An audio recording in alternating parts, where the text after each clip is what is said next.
Hey guys, welcome to the Liberal Hive Mind, a channel solely focused on exposing the abundant hypocrisy of the left. Okay, so I guess we're back in Pennsylvania, right back at a familiar scene, right back at the Primanti Bros. Some of you guys might be aware of what I'm talking about, others not. Let me give you the quick TLDR. The Primanti Bros is an iconic Italian restaurant in the great swing state of Pennsylvania that has hosted presidential candidates for decades upon decades. It's a place where presidents, vice presidents, and other politicians show up to greet the people, to do photo ops, really just an iconic campaign stop. And well, this restaurant is in the news again. Now apparently, Donald Trump's running mate, JD Vance, showed up to the iconic sandwich joint and supposedly got snubbed, denied entry. Apparently, JD Vance got, quote, banned from the restaurant by the manager who was on shift at the time. Now obviously this has caused quite the S-storm, if you know what I mean. And of course the left all over social media is celebrating this. JD Vance gets banned from iconic chain. Nobody in Pennsylvania wants anything to do with JD Vance or Trump. That's the story they're trying to run with. The left actually thinks this is a W for them, but let me explain why it's actually a massive frickin' L. We got some stuff to get into, so let's roll the tape. Alright folks, so here's the clip that took the internet by storm. JD Vance tells his side of the story. We paid for everybody's food, we gave him a nice tip,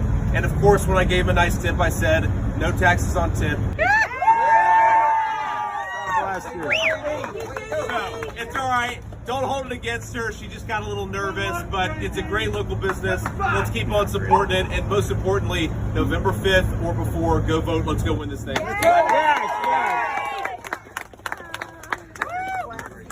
Now I have to commend JD Vance, he handled it like an absolute gentleman. I think he dealt with the situation as smoothly as he possibly could have. After watching that video, my reaction is pretty sympathetic to JD Vance and his team, to be honest. And of course all the people who were present there hoping to meet up with JD Vance and show their support. But according to the left, apparently this is a public relations disaster. It's such an embarrassing situation for unpopular JD Vance. Really, I don't view it that way at all, and I don't think the Primanti brothers do either. They actually released a public statement here. They say, Primanti's prides itself on being a staple of the Pittsburgh community and a proud American business that hosted sitting presidents, politicians, and political candidates from across the spectrum for over 90 years. Our doors are open to all patrons who wish to dine with us. Without any advance notice, today's campaign stop caused some momentary confusion for our staff. However, Senator Vance and his team were welcomed into our restaurant shortly after and engaged with our guests inside and on the property. Senator Vance's supportive comments that our manager got a little nervous, given the Secret Service, police, and crowd accurately reflect the nature of what occurred, and we are glad that it was resolved quickly. And so I think one of two things probably happened. The first situation is as the Primanti Bros describe it, that their manager just got nervous, and probably the more likely scenario, and what I think happened, is the manager or the staff probably threw a little bit of a tantrum the moment they saw JD Vance pull up. You know, they're pretending as if it was so overwhelming to deal with a campaign stop,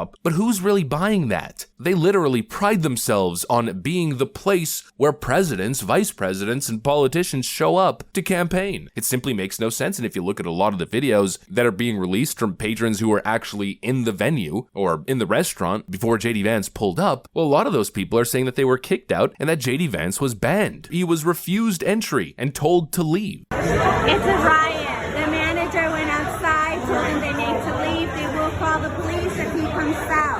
Unfortunately, he cannot come in. So what's going to happen is that they're going to take down our name, all our information, so the next time the kitchen crew's running out because everyone's canceling their orders.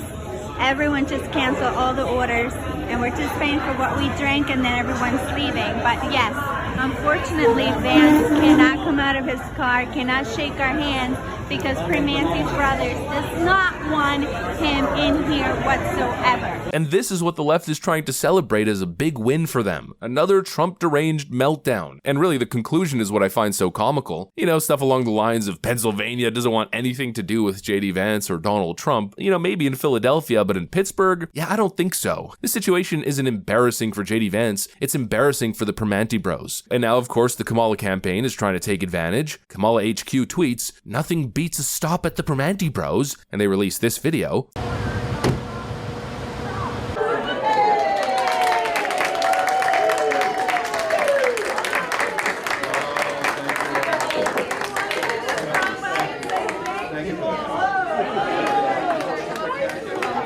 85 years between the three of us teaching. 85 years.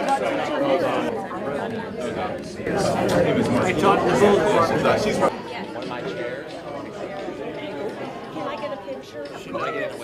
Nervous. Nice to meet you, sir. Oh, amen. It's noble work. Yeah, proud to do it. Thank you.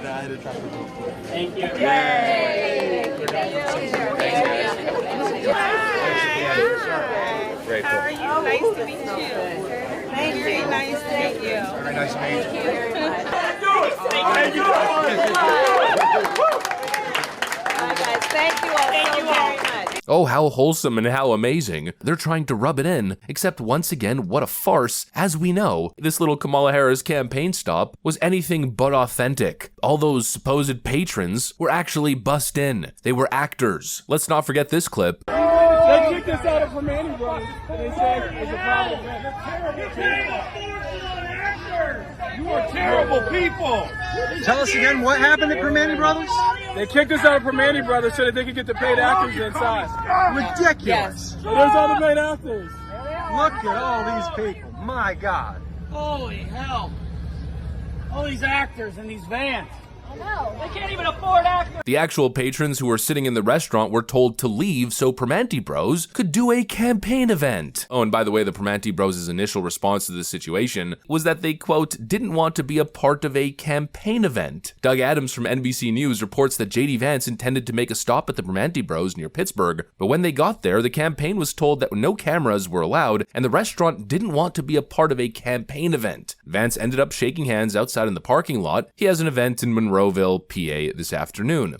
So the Permanti Bros didn't want to be a part of a campaign event after literally filming a straight up fake campaign event with Kamala Harris maybe a month ago. What an absolute farce. This isn't the win that the left thinks it is. This is an utter embarrassment for them. To me, it's proof of a couple things. The first thing is that the left continues to be unhinged. And the second is that once again, Democrats have to fake support. When Kamala Harris showed up to the Permanti Bros, she had to kick the Trump supporters out so she could put her Democrat actors in and appear wildly popular in Pittsburgh. They have to fake it. Meanwhile, JD Vance actually has the people's support. Donald Trump and JD Vance can show up at the Permanti Bros any day, and they're going to be welcomed by the patrons with open arms. The Democrats have to fake it. Trump and JD Vance, well, they got it. At least in Pittsburgh. What an utter embarrassment and just a continuation of what we've seen. Kamala Harris has to fake everything around her. And leftists, of course, have to stoop to censorship and fake news stories in order to promote their narratives. In other words, just another day in the world of American politics. Anyways, that's pretty much what I got for you guys. Hopefully you enjoyed the video. If you did, make sure to leave a like and possibly subscribe to the channel. Thanks for watching, and I'll see you on the next one.